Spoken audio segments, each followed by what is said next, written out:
weekly breakdown of every NASCAR Cup Series race. Here are your hosts, Kevin Batstone, NASCAR Sky, and Jeff Davis. Welcome back, NASCAR Nation, to another awesome episode of Mash the Gas podcast. I'm Jeff Davis, and joining me shortly is Mr. Kevin Batstone and Mrs. NASCAR Sky. And just like Lee Diffie would call it, we are here to cover the YellaWood at Talladega, and the Toyotas just killed it. But NASCAR Sky, who mashed the gas? Oh my gosh, Jeff, you're so funny. We got to give it to the 19, even though I hate to give it to him, only because he definitely busted my bracket. None of us had him. Actually, all of us. I don't think any of us had him going to the Final Four, which in hindsight is really dumb. I mean, that whole 19 crew has been like clicking in this entire year. It's really good to see, James Small, because he went winless there for a while with MTJ towards the end of his career. So it's good to see the 19 Bass Pro, back in action, and we'll see how he fares at the playoffs. At the championship. Yeah, big win for those guys for sure. And the 19 team, what an amazing season with all the polls, contending for race wins. He's locked into the championship 4. That's now 2 out of the 4 JGR Toyotas. If Christopher Bell can sneak it in, those guys having a 75% chance of a championship. So right place, right time. You got the late race restart there. The Penske guys had to come in and top off on fuel. Obviously, the 5 rolled the dice, ran out. 24 gets wrecked, and Briscoe was just in the perfect position to win this race. He arrow blocked where he needed to. He got a run on the outside because Todd Gillen, I thought, might have had a shot, or even the 54 at Ty Gibbs there. But all in all, it was big win for that 19. Locked into Phoenix, Jeff. Yeah, I was totally stoked out for the 19. He got so many poles, and he really couldn't pull through the finishes, for the first half the season. And then he started coming together, and like Sky said, it's really cool for him to come in now. Our brackets are busted as far as him going, but man, he's got a great chance of rolling in. And I thought that was pretty professional. The number 5 car, once he got out of gas, he dropped to the bottom immediately and didn't cause any problems. Because I did want to give one of my other favorite shout outs to the number 10 of Ty Dillon. How awesome is it that you can actually blame somebody for having their own equipment in their own pit stall, and you hit a tire and you almost hit a crew member, and you blame it on that other team for their equipment being in their own pit stall. So number 10, good job, buddy, for the last 11 years of bullshit. Yeah, quite the week for the 10 car. They obviously fired the spotter after the situation in Vegas, and then that obviously occurred with the 23 there. So just another odd storyline for Ty Dillon to add to his interesting year. But go back to Sky's point. The fact that, and I think I texted you, Sky, after the race, going, well, we all slept on the 19 and we put our foot in our mouth because 19 is now probably the favorite to win this thing. Yeah, I don't know what we were thinking. Especially me. I think I had him going out. I don't even think I had him in the round of 8. I really don't know what I was thinking. But it's definitely interesting. As, a big Penske fan myself, I was happy, sorry to say. I don't say happy is a good word, but it was definitely good for me to watch the 2 Hendrick guys there have some bad finishes at the end, because I didn't want Joey to dig any deeper.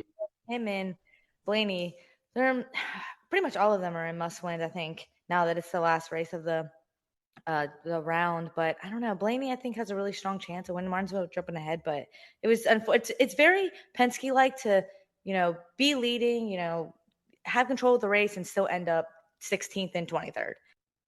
Well, and I think that those guys, again, if they didn't come down and top off on fuel, they had to.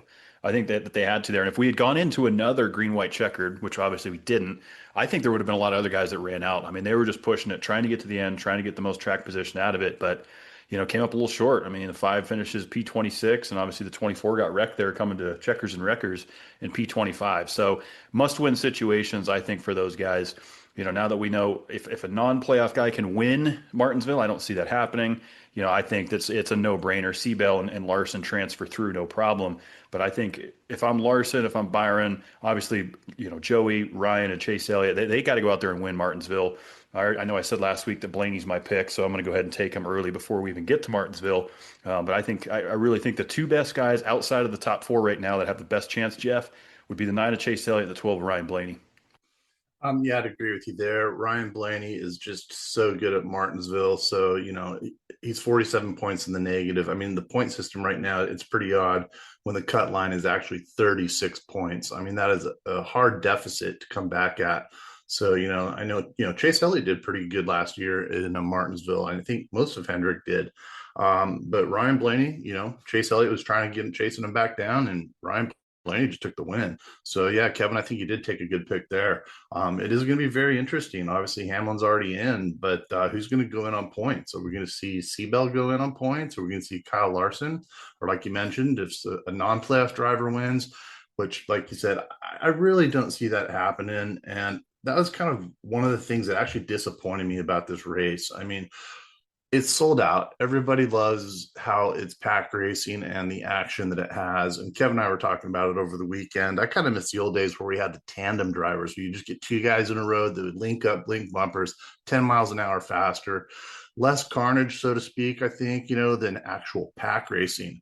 But when we're in the playoffs right now and, Talladega is in the last round, and we're looking at the guys that are actually, these are the guys that we have. We've got 8 guys to go. And it's really weird, other than, Chase Briscoe obviously got the win. Congratulations. But to see the rest of the drivers and the positions that they came in, and these are the best of the best that are in the playoffs. I mean, Christopher Bell got 8th place. Logano, like I said, 16th. Blaney in 23rd. Hamlin, 24th. Byron, 25th. Larson, 26th. And of course, old Chase Elliott got taken out early in P40. So these are not the positions I like to see these drivers in when we're actually in a format that's just, only 2 races left until the end. So I do think we need to see a change. And if we don't, then it's going to be tough, because putting these super speedways in certain parts of the playoffs, it's just not, it's not fair to the drivers. It's not fair to the teams and the guys that have ran consistently all year long. I mean, Sky, I know you and I've talked about it as well. So what are your thoughts? I mean, I definitely agree. It's super chaotic. I mean, if you look at the results from, Dega, out of the top 15, only 2 of them were playoff drivers. Obviously, Chase Briscoe winning, and then 8th place was Christopher Bell. So I agree. It's not something you want to see, especially this maybe early in the playoffs, whatever. But I mean, we're a handful of races away from the end. I don't. To me, it's just not something I want to see either. I will say though, Dega was a little less chaotic than I was expecting, especially for it being a playoff race. There was not really any real big one. There was the one, obviously, in the beginning there at the front of the pack that collected, like ended Chase Elliott's day and such. But I'm glad that there were, because there was a few wrecks that looked like they could have been bad there, and it could have got a lot worse. So I'm glad that nobody flipped. It didn't end up anything like that. Yeah, I would agree. Not the big one that we all expected. I will say that the 16 AJ Allmendinger, I'm glad he's okay. That was a hard hit for sure there. And then, with the smoke bellowing into the car, we saw him kind of get out and lay on his back, and, was checked and released from the infield care center. But I'd say that was probably one of the scariest ones to come out of this weekend. But yeah, it was a hold your breath. I thought we were going to wreck big time on that green, white checkered. Jeff, going back to your point, I mean, super speedway racing has never been something I'm interested in, going back to the 90s. But when we were doing the tandem drafting during the Danica Patrick years, when she started on the pole, we would see 150 laps of single file, ride the wall, go for it with 30 to go, the whole field wrecks. One thing I will say now with this next gen car is we are seeing a lot more 3-wide, 4-wide racing consistently throughout the stages. Obviously the manufacturers pit together, so they stay in line. They make a run for it at the end of the stage. But as far as the side-by-side racing go, I think it's some of the best we've seen on super speedways. I'm just trying to find a canary in the coal mine here, because I don't have much good to say about Talladega, other than the product of racing, I think, is better. And I think by us not seeing a big one kind of proves that. And, again, this comes down to TV ratings. Like I said, the race sells out every single year, and I think that's why they have it in there. But when you've got 77 lead changes between 27 drivers, I mean, that's ridiculous. 77 lead changes. I mean, that's almost twice the amount of drivers that are actually in the field. So, I mean, everyone led at least one lap, it seemed like. That's more passes than you see in a single F1 season. Exactly. So, and that's kind of my point on as far as the super speedways go. I mean, if NASCAR really wants to have fun with it, let's do a 34 race season, have 2 rounds for the playoffs, and let's make it Talladega and Daytona. Whoever comes the best out of those 2 gets the championship. If they're going to start getting stupid like that, I don't know. I know I'm just talking some smack here, because I just did not have as much fun watching that race yesterday as I wanted to. Jeff, please do not give them any ideas. I do not want what you just said. That sounds horrible. It sucks, like I said, being in Daytona, because I'm always going to go to these races, and the super speedway, I can't do it. It is so nerve wracking. I as a fan watching, I mean, I every bit my heart rate was back up to 155, 160 watching Daytona. I can only imagine driving it. Like, that's just ridiculous. I don't know.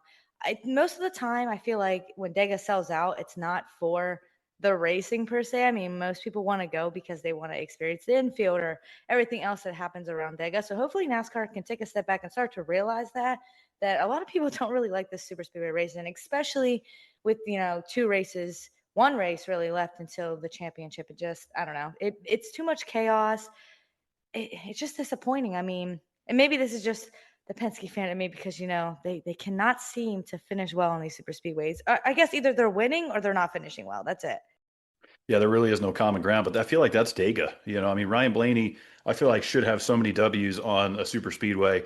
At least this time he didn't end up on the back of the tow truck. I mean, his record on super speedways with laps led to converting into DNFs have not been good. So, I guess one great thing there is he did not end up wrecked this time, but, still points were on the line there. Blaney knows he's in a must-win going in. Talladega is Talladega. That Alabama market is huge. It's a party, like Sky said, Saturday night. The infield, people are getting hammered. It's nothing but red meat and full send America. That's Dega. I don't see that ever changing. Jeff's, I think, just upset because he lost so much ground in fantasy, and I've pretty much locked up this fantasy championship that he's just going to gripe about the fantasy for a little bit. But I've been hearing some rumors this week, guys. We talked all year. How can we make the playoffs better? This, that, and the other. We know something's coming. We've heard there's possibly going to be a championship round. But now I've heard, some rumblings that we might go back to the chase format, which Jeff, you and I are very familiar with, of course, when we wrote NASCAR to put Jeff Gordon as a 13th driver in that format that year. And the chase format would essentially, you kind of get in the best of both worlds, right? You get locked in the playoffs, and then it's going to be who has the most points after that 10 race run. I kind of like it. Yeah, instead of having to reset it, I agree with you there. But I did also want to give a shout out to Ty Gibbs because he did give one heck of a push to Chase Briscoe, which got him that win. Super cool of the two of them getting together after the race. I thought it was really cool. And, one of the facts that I kind of found interesting about Talladega, as far as the most wins of all time at Talladega, the only active driver that's in the top four is BK, old Brad Keselowski. He's got 6 wins at Talladega. Next to that, we've got Dale Jr., in 6. Jeff Gordon won 6. Of course, Dale Sr. won 10. It's really hard to win at these super speedways, and that's why we bitch and moan about, hey, it's never consistent. There's only a handful of drivers that have won there multiple times. Michael McDowell is usually pretty good. We got the pole. Didn't fare too well towards the end there, but it was good to see him up there and get the pole. He finished P17. Yeah, I mean, I like watching it, but it's frustrating, especially when it's in the playoffs. Well, Jeff, and to add to that, this was the 11th straight Talladega race. So that's just over 5.5 years where we've had a different winner every time, right? We haven't had any repeat winners for over 5.5 years at Talladega. We know it's a wild card, roll the dice. We had Anthony Alfredo up there leading laps at times. And, it does kind of level the playing field for guys. And this is why we see so many drivers get their 1 or 2 only wins ever on a super speedway is at Talladega or Daytona. You look at Trevor Bayne winning the Daytona 500 in 2011. You look at, Michael McDowell at the time. You look at some of these guys, that's their only win. Harrison Burton, Daytona. I mean, where else are these guys going to win? And I try to explain that to non-NASCAR fans because they can't really understand, the 1.5 miles, you got to be good here. You got to be good on the short tracks. Whereas when we get to the super speedway, how much of it is actually luck versus skill? Yes, the crew chief needs to know the car setup. We have to have the right fuel. We have to have all that figured out. But you go out there and survive. It really doesn't take the kind of skill I personally think it does to go run Martinsville this Sunday. I definitely agree with you there. I do think it takes a little skill, but the luck for sure outweighs the skill. It's almost ridiculous. It is nice, though, when you look back on little things like that. And I think that's why, I hate to bring it up. We've probably brought it up a trillion times this entire year. But the playoffs, like I said, takes away those special moments to me because when you think of like Trevor Bayne or whatever winning, that was such a great moment. Like I remember watching it and like crying, just seeing everything happening and just how he felt and his emotion. Same thing with Harrison Burton, but when you have the playoffs, it just takes away that specialness. It's like, oh yeah, it's cool you won, but now you just blew up the playoffs, and now this driver who probably deserves it more than you can't get into it. I'm not a big fan. I did want to touch, you mentioned switching the playoffs maybe to like the chase format. I did see something about that. I did think it was from Daily Downfords though, so I don't know how credible it is. I would like to see something like that. I never got to mention this, but the way Joey tries to sell these playoffs, honestly, is so cringe. I wish he would just let it go and get over. I mean, he tries to push the playoffs so hard, and I'm like, buddy, none of us like it. It's really not a good format. I know he wins under it. I don't know. It needs changed up. I think just a good place to start maybe would just add a championship round and see where to go from there. And if you don't want to do a complete flip on the playoffs, but I guess we'll just have to wait and see. Well, hey, Joey Logano actually led the most laps during this race. He led 35 laps. Next to that was Josh Berry, who I did feel real bad for, having car problems, having to go back into the garage, and that they thought that was going to be a problem for the rest of Penske for the race. Berry got back out on the track. Happened again. They had to pull him out. But it does. It takes away the skill level, so to speak. I know we talked about it last week. Hey, pull out your dartboard, grab a dart, throw 3 of them. There's your lineup, or 5 of them, whatever. But there are some guys out there that have had special moments. I mean, Trevor Brett Bain did win that. I was really excited for him. But to Kevin's point, when you're trying to explain to some of the guys that are newer to the sport, guys and gals, you get someone that's only won, that's their only win that they've ever had. And, not to pick on Bubba Wallace, but he got 4 wins now, and 2 of them are at super speedways. I mean, he's gotten a heck of a lot better recently. He really has. And I think he's done a damn good job this year. He finished P4. He does very good at super speedways. And, some of these guys do have it down where they can kind of consistently get in the top 10. Brad Keselowski, like I mentioned, he's got 6 wins there. He finished P10. And Shane Van Gisbergen, he was only a couple behind, finishing P11. But, again, to me, that's almost the luck of the dice, because Gisbergen has a ways to go on these ovals. But overall, it was an okay race. It's just not what I really wanted to see. And again, just the points that it takes away, it's crazy. Because, I mean, the guys that are below the cut line, you almost feel like they're in a must win almost for the most part.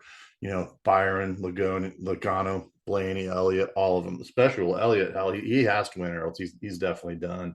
But you almost feel the same way about Blaney. I think he's probably got the best luck to get the win out of this. So Kevin, I think you did a good job picking him. I'll probably take. I'm going to go Chase Elliott. I'm going to call that a little bit early, because I think he did well there last year, and I think Hendrick did a damn good job at Martinsville. They're good on those flat tracks. This is a very interesting track because of how small it is. It's just barely over a half of a mile. There is no banking whatsoever on the back stretch or the front stretch, and in the turns you only have 12% banking. So guys that are really good at flat track racing, Coach Kyle Larson is one of them. He'd probably be one of my X picks for this track. And same with Christopher Bell. But those 2 are above the cut line. And if either of those 2 win, then it's, the rest of the guys below the cut line are out of luck. But I think it's going to be a fun race. It's definitely better than the product that we saw this weekend. Yeah, on the Xfinity side, just to kind of, keep par with them, because they're coming down to their championship as well. Obviously, we saw Austin Hill go out and get another super speedway win. I mean, that's one thing we have to give the 21 of Austin Hill, is that he knows how to win on super speedways, and RCR always brings fast cars, specifically on the Xfinity side. I'm personally not a huge Austin Hill fan, especially after what happened at Indianapolis earlier this year, but he's also not in the playoffs. He's not in this round of 8. When we look at the Xfinity points, I mean, Connor Zilic, of course, 83 to the good, lock him in. Justin Allgaier, 76 to the good, lock him in. Jesse Love, 40 to the good, lock him in. So this really comes down to Carson Kvapil and Sammy Smith, who are 11 points above and below the cut line. Or if we get a winner underneath that, if Sam Mayer, Sheldon Creed, or Brandon Jones can go out and win Martinsville, now that knocks Carson Kvapil off of the cut line there. So there's still some skin in the game on the Xfinity side as well. And, their top 3 guys are pretty much locked into Phoenix on points guaranteed. But I think they have that one transfer spot similar to what we're going to see in Cup. Another thing that I think is interesting to point out as far as the next gen car, it's only been out for 3 years. What team has won every year for the last 3 years? Penske. I mean, Penske has won in the next gen car. There has not been another team that's gone out there yet and won in this next gen car. So, it's weird to see where Penske is right now because it's going to be tough. I really do think it's going to probably be a Joe Gibbs driver that pulls it off. And okay, I'm going to crack a funny one. And some people can probably get pissed off, but I wonder if Chase Briscoe is going to come back next season like Joey Logano did this year and actually have hair again. Like Joey did a really good job getting all that hair back, and Chase Briscoe I think needs to go talk to Joey Logano's hair doctor, come back with some plugs, man. Well, if that's what it takes, some of these guys are superstitious. Like Chase Elliott had the mustache going for a bit, and then it was gone in Talladega. I'm like, come on, Chase, I like the stash. 70 stash, bro. Bring it back. I mean, Jeff Gordon tried doing it his final year, but he got like 3 weeks in and said, I'm not doing it. But yeah, some interesting hairstyles out there, some superstitions, what have you. I mean, Chase Elliott would be the biggest upset at this point, being that he's 62 to the negative, must-win situation. But again, this is how this playoff system is designed. Denny Hamlin's complained about this system probably more than any other driver, and watch this be the year that he goes out and wins a championship under this format, and he's been the most vocal to change it. Because, I mean, who's kidding who? We know Denny's going to be 45. I think this is Denny's best shot right here in 2 weeks in Phoenix to go out and win his first and, quite honestly, his last championship. I don't know if I have faith in him. I've seen it year after year when you think that this is going to be his year and then something happens. Most of the time, completely out of his control. I mean, what about the one year that the crew member put too big of a piece of tape on his on the front of his car and it kind of like messed his engine up? I mean, it never ends with him. I don't have faith. I just feel like he's cursed. You win too many Daytona 500s and you just never win a championship. Unless you're Mark Martin, I guess you don't win either. Yeah, that's true. Mark Martin knows that all too well. But, Denny, of course, still with those 60 wins up there in epic company. I do think he's going to surpass Kyle Busch before he's done. But, Denny didn't make it to the Final Four last year. And the couple years that he did get in, to Sky's point, yeah, he was caught up in some wrecks. There was pit road issues. I think his best finish when he was in the championship four was like sixth. And I think that was the year that Chase Elliott won the championship. We know Kyle Larson took it the year after. But this will be interesting if this would be the first year that we have 0 Penske Fords move on to the Final Four in the next-gen car. It is, and it's going to be really weird. And since we're chatting a little bit about the number 11 to Denny Hamlin, I saw another stat that was actually pretty darn cool. Denny Hamlin is now the 7th driver in NASCAR series to ever lead 400 races total. He just hit 400 races recently, leading a lap. And then in that company, you've got, Darrell Waltrip, Dale Earnhardt, Kyle Busch, Bobby Allison, Jeff Gordon, and Richard Petty. And they've all been between 400. Of course, Richard Petty, there's so many racing back then. He had 592. Jeff Gordon second with 487. But like we were chatting, I mean, Denny holds so many records. And I just think, love him or hate the guy, you have to admit he's a great driver and he deserves a championship. Oh, I definitely agree he deserves one. I don't know if he'll ever get one. Hopefully they can just stop shooting themselves in the foot and get it together. Maybe it was the FedEx sponsorship. Maybe now that it's gone, they'll get it together. I don't know. But, every time we bring up, because we've been talking about this a lot with Denny, getting his 60th win, we just bring up Kyle Busch and all these stats. And it almost just feels so like two different people, when you become a new fan and you probably, they talk about Kyle Busch and all these stats and you're seeing the Kyle Busch that is now and you're probably like, what the heck happened?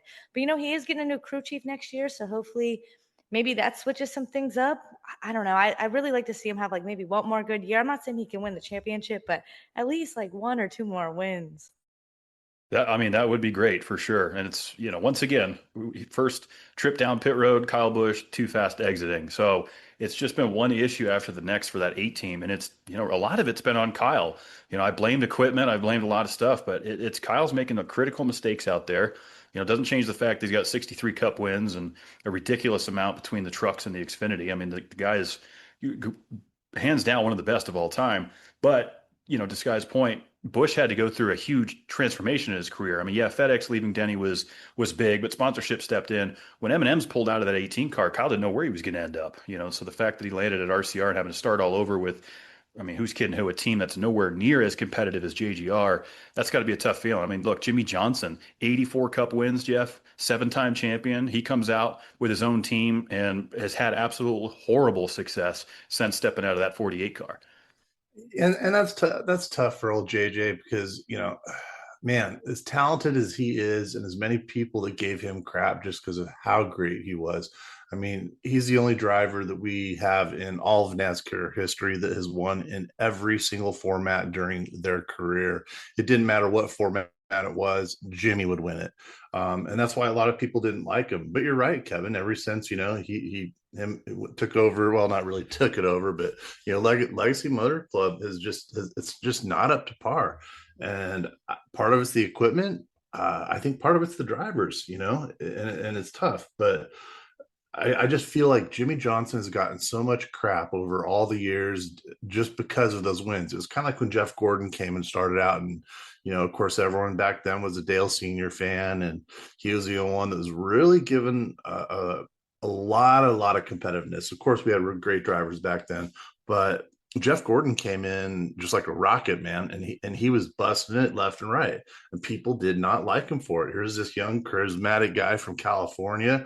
Hey, he's not from the South. He's not from a good old Southern boy. But over time, people started seeing how good he really was, and especially after a senior passed, unfortunately, people started to recognize him more, and rightfully so. I mean, look at what all he's done and where he's at in the sport now. He's had his goods and bads. He's been caught with his pants down, as we know, but Rick Hendrick stuck with him. Very fortunate, and now he's pretty much taken over the organization, over time. But the playoff format, as we said, it's got to change. I'm not sure what they're going to do next year. I really have no idea. Obviously, I was joking earlier, Sky, about the playoff format, but I think going back to the old chase style would probably be the best way to go. Kevin, you're talking about it, and I think that's the way to go. Reset it at points and go from there once you get to the cutoff. It's going to have to be a combination of both. I don't know when NASCAR is going to make this announcement. I don't think it's going to be before Phoenix. It might come a week after. We know the championship celebration is going to be in Scottsdale there a few days after. Probably enjoy some off season, and then we'll figure out what's going on probably come January. But it's been griped on enough. We've certainly beat their brow off all year about it.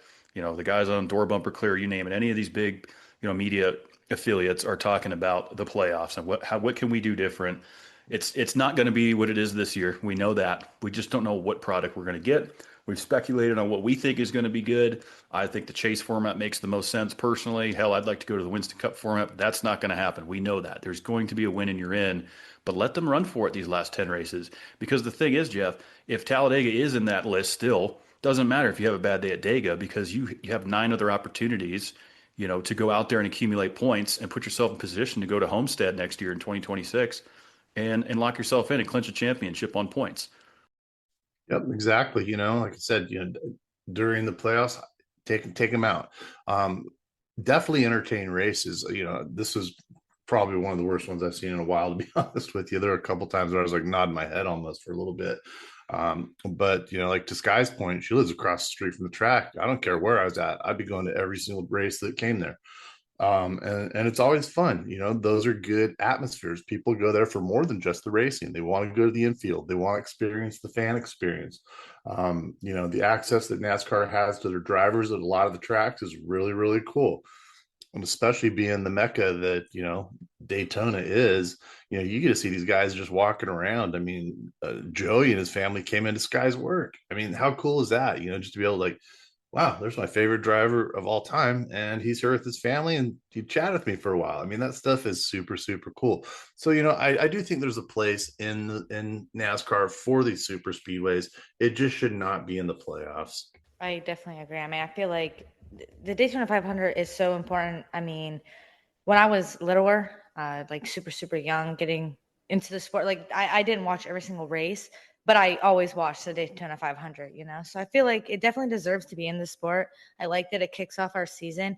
I do not like it in the playoffs. I don't even like Daytona at a cut line race. That stuff is just too stressful to me. You know what? Give the driver some time to backtrack and let them have a chance to go at it. I hope it changes. I hope NASCAR is not just telling us what we want to hear, that they're going to make a playoff change and it's going to be like something so little and it doesn't even matter anyway. I'm really excited for Martinsville. That used to be what I considered my home track back in Maryland. There's like 4 of them that are about the same amount of distance away, but I've been to Martinsville the most. I love Martinsville. You guys kind of already made your picks earlier. Maybe I'll let you guys go around again and then I'll give you mine. I'm going to have you on the edge of your seat.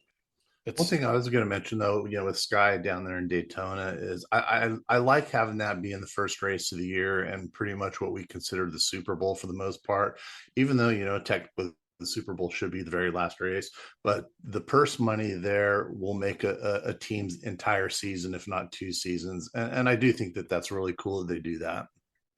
Yeah, the history of Daytona, we have to keep it. I agree with that. I do think it's lost a little bit of its meaning these last few years just because of this playoff format, but I think we can easily correct that going forward. Moving on to Martinsville, one of my personal favorite racetracks of all time. Jeff Gordon, growing up a fan of him, the amount of times the 24 won there. Jeff, we know that this is the weekend where we remember Ricky Hendrick and what happened there. Always in our hearts, all that. Every time we go to Martinsville in the fall, you can't help but think of that. So, I mean, I feel like Hendrick's probably a great bet to go with, whether that is Larson, Chase Elliott, William Byron. I think those guys are going to be racing hard. I obviously already picked Ryan Blaney. I'm going with the 12. He's going to find a way to put a Penske Ford. Sorry, Sky, it's not going to be the 22, but Blaney will be the only Penske Ford going to Phoenix because he's going to win it at the paperclip. Yeah, one thing at Martinsville, I'll never forget that race. Obviously, the plane crash that happened was terrible, and they didn't announce it to anyone on the track. I mean, Jimmy Johnson won the race, and they said, "Hey, no burnouts, no celebration. Come straight to the garage." And he knew something was wrong. So, and I've been to Hendrick Motorsports, and it's a sober feeling, man, when you get down there and you actually see a lot of, Ricky's car and just remembering, and it's just a good experience. If everyone has a chance to get to Charlotte, the Hendricks compound's only like less than a mile away. You have to go. But anyway, to move on to Martinsville, yeah, I think Hendrick's going to do a really good job. I want to say Kyle Larson, but I think Chase Elliott has more of an eagerness to win this race, so I'm going to take the 9 cars. Okay, Sky? That sounds good because, this is my logic. My Jets are letting me down this season. In case you don't know, they are 0-7 right now. Go Patriots. So no, not that either. I have to really put all my eggs in my Logano basket. So you know what? I'm going with Logano. I hope it's gonna be a 2018, more like a 2018 Martinsville and not like a 2015 Martinsville. I'm gonna keep my fingers crossed and say Logano's gonna lock himself in. Whew, that is a gutsy call, but you know what? I mean, with like what you said earlier, with Joey's confidence in this playoffs and him always somehow finding a way to get to Phoenix, it's not a bad pick. And I think I'll go one step further. I'm going to predict who I think is going to get the pole here. I think Christopher Bell goes out and grabs the pole. He's going to have a great day. He's going to be battling with the 5, of course, because those guys are in a points battle. But the 12 is if he can do what he did in New Hampshire, kind of bring that similar short track feel to it. He started like 6th or 7th, got better as the day went on, led a lot of laps, was able to hold off Josh Berry. I just feel like this 12 is going to do it. Well, and that brings us to an end. So I think we're moving on to Martinsville, and it's time to kick it. Yeah, again, one of my favorite places. I'd love to get a hot dog there, sit up there. And sometimes it's cold. We get snow this time of year in Martinsville. So hopefully the weather will be good. All 3 series there. Big race on the line here for the Xfinity Series. Trucks there on Friday. And then, of course, the paperclip Martinsville. Regular NBC. I still haven't seen the ratings report from Talladega, but I think it's going to be much better than what we've seen all year long. So at least our last 2 races will be on national TV. There was a huge discrepancy with that with the trucks. We ran out of time, but they were supposed to be on Fox National on Friday, and people are outraged across country. It was tape delayed, didn't get shown until 4 hours later on FS1. Just a disaster there. So hopefully they can clean that up. But here we go. It all comes down to this. Martinsville, who's going to transfer into Phoenix? Whose season is going to end? It's going to be incredible. We'll be back next Monday night to break it all down and get you ready for Phoenix and the championship. Be sure to follow us across the board at Mash the Gas. Hit that subscribe button on wherever you're listening to us. Follow Sky at NASCAR Sky. And until then, y'all. Mash the gas. I feel the engine screaming back. I feel the sweat